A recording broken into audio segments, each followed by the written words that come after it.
Radio Classique. 7h30, 9h, la matinale de Radio Classique avec Guillaume Durand.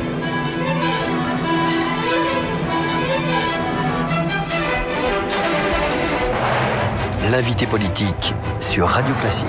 Il préside la Normandie, il a été ministre de la Défense et il est le président du nouveau centre. Hervé Morin, notre invité ce matin. Votre invité ce matin, et les sujets ne manquent pas. Vous allez voir Manuel Valls et vous allez déjeuner avec le président de la République. En soi, c'est pas une information. Non, sauf pas que fondamentalement. Non. c'est quand même un sujet fondamental qui est le lien qui existe entre le président, le gouvernement et vous, les régions, sur la bataille du chômage. Il y a des patrons de régions qui sont contre le fait de collaborer avec François Hollande et Manuel Valls, et d'autres qui ont expliqué que finalement, il fallait le faire, car c'est le destin de la nation qui était en jeu. Quel est le point de vue ce matin d'Hervé Morin ? C'est extrêmement simple. Les mesures efficaces, les mesures qui permettent d'améliorer le marché du travail, moi, je suis prêt à les appuyer, à les soutenir, à les amplifier. Je l'ai dit au Premier ministre la semaine dernière. J'ai dit, moi, j'ai aucun souci pour mettre la région en action pour faire en sorte qu'on soit en capacité de pouvoir améliorer les chiffres du chômage et, grosso modo, la croissance. La seule question, c'est qu'est-ce qu'on fait ? S'il s'agit de faire des stages parking de 10 semaines pour des chômeurs de longue durée dont on sait que ça ne leur permettra pas de revenir sur le marché de l'emploi, certainement pas. Si en revanche, il s'agit par exemple de combler les 10 000 places vacantes en Normandie sur l'apprentissage, s'il s'agit de faire en sorte que les apprentis de plus de 18 ans qui ont le plus grand mal à trouver des maîtres d'apprentissage compte tenu des mesures gouvernementales qui ont évincé les plus de 18 ans du marché, banco. S'il s'agit de donner à la région la carte des formations, banco, parce que le problématique, c'est qu'on a à peu près tous les instruments sur l'apprentissage, mais comme le système français est absurde... Mais ça fait 3 oui et un non pour l'instant. Comme le système français est absurde en tout...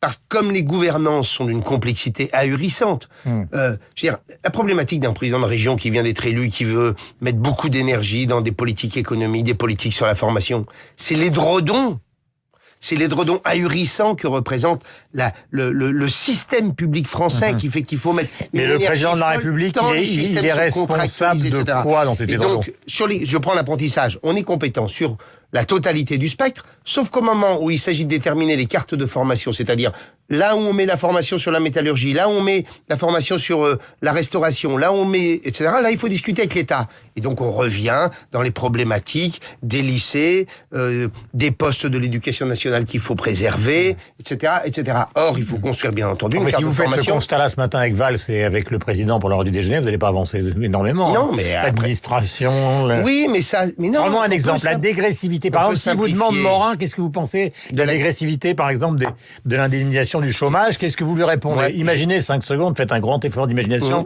je sois François Hollande, vous me répondez quoi ? Je vous réponds que ce dispositif doit être mis en œuvre. C'est aussi simple que ça. Pourquoi ? Parce qu'on sait très bien l'effet d'aubaine que représente la durée d'indemnisation qui amène, on le sait tous, on a tous des amis cadres qui à la fois vivent la violence de la rupture du licenciement, de la boîte qui ferme, et en même temps qui se disent sur la durée du chômage, on va commencer par se prendre quelques mois. Puis il y a un autre sujet qu'il faut très clairement évoquer, qui est la question de la reprise du travail pour les temps partiels. On a un système d'allocation et d'indemnisation qui est tel que la reprise à temps partiel est mesurée, de telle façon.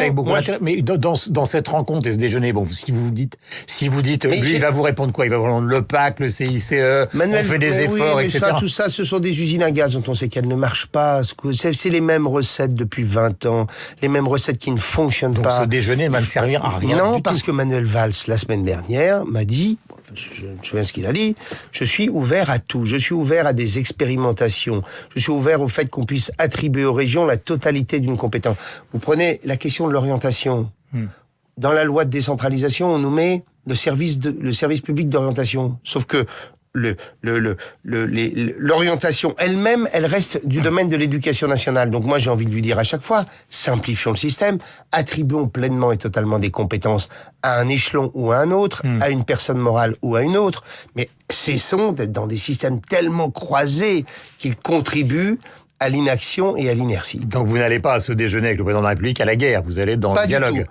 J'ai envie de lui dire, par exemple, Manuel Valls, j'ai envie de lui dire une chose simple. À chaque fois que je vous dis président de la République, vous me dites Manuel non, mais, Valls. Manuel Valls ou le président de la République, peu importe. Non, mais c'est important comme information. C'est peut-être lui, mais président de la République, Manuel Valls. Mais j'ai envie de lui dire, l'autre sujet, c'est comment contribuer à la relance de la croissance.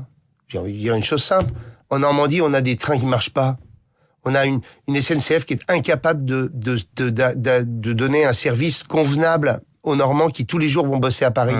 Je lui dis, achète des trains, tu vas faire bosser nos usines. C'est aussi simple que ça. Voilà. Et nous, on va prendre la gouvernance des trains ensuite. Alors, question, les sujets variés. Hein. Oui, je vois. Nicolas Sarkozy commence un Tour de France en l'absence des médias. Ça vous intéresse ou pas? Bon, je pense que c'est pas une mauvaise idée. Pour essayer de reconstruire un lien avec les Français. Je pense qu'il vaut mieux le faire dans une période d'immersion plutôt que dans une phase d'exposition. Est-ce que c'est votre candidat? Pour moi, vous avez été son ministre. Oui, j'entends bien. J'ai des relations personnelles et j'aime l'homme sous son côté très atypique, transgressif, anticonformiste. Il y a des choses que j'aime en lui. Il y avait des choses qui m'agaçaient beaucoup dans sa politique et dans son discours, d'où le fait d'ailleurs que je suis sorti du gouvernement. Voilà, mais moi, mon candidat, je l'exprimerai dans quelques mois. Voilà. Est-ce que vous considérez que les centristes, c'est-à-dire vous et l'UDI, vous, le nouveau centre et l'UDI, doivent participer à la primaire ou pas? Est-ce que vous avez l'impression que les Républicains vont vous accorder, comment peut-on dire, des miettes ou une vraie part? Mais toute la question des centristes, c'est celle-là, c'est de cesser d'être le strapontin de majorité.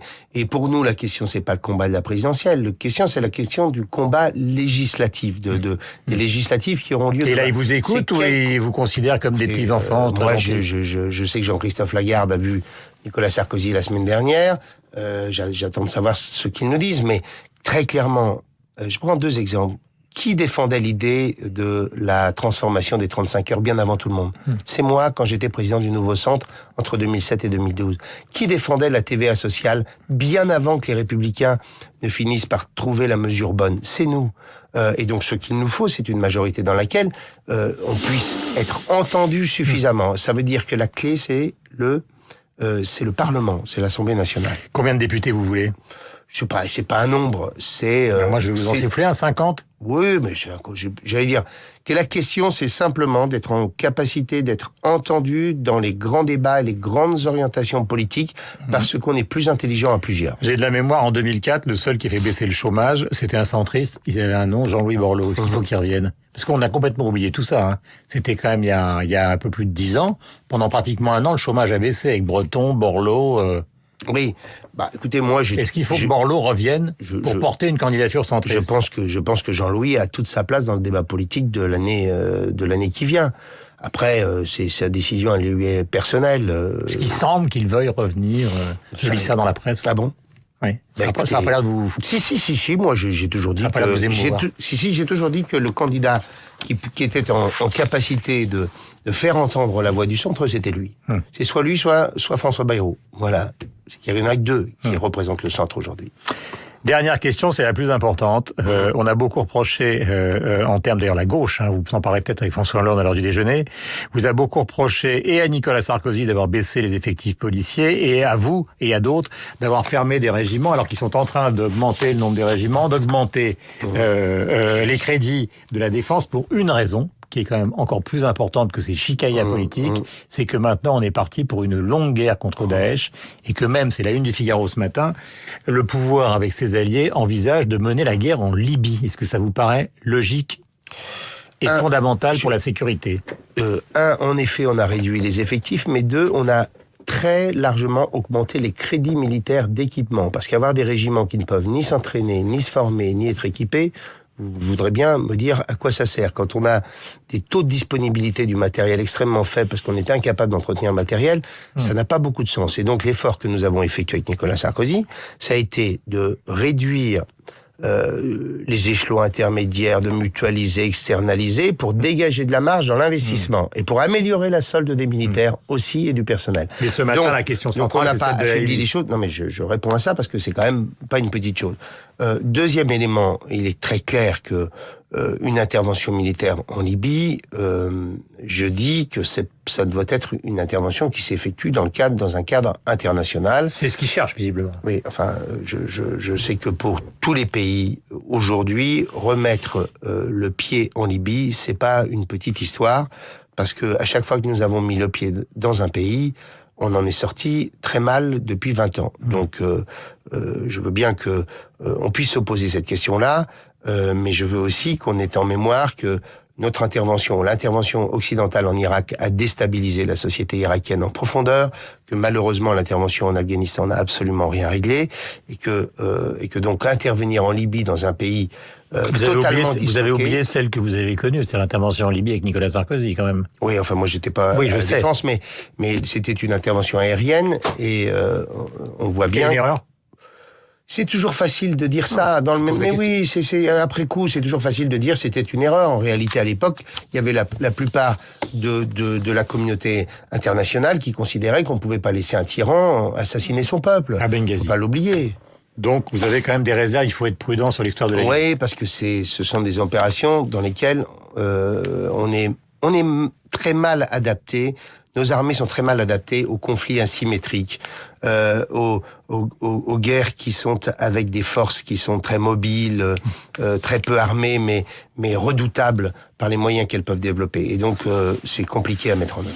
Il est 8h28. Merci Hervé Morin. Passez la meilleure journée possible. Et donc, bonne visite à Manuel Valls. Bon déjeuner avec François Hollande. Il préside la grande région qu'est la Normandie. 8h28. Vous êtes sur Radio Classique. Vous avez bien raison.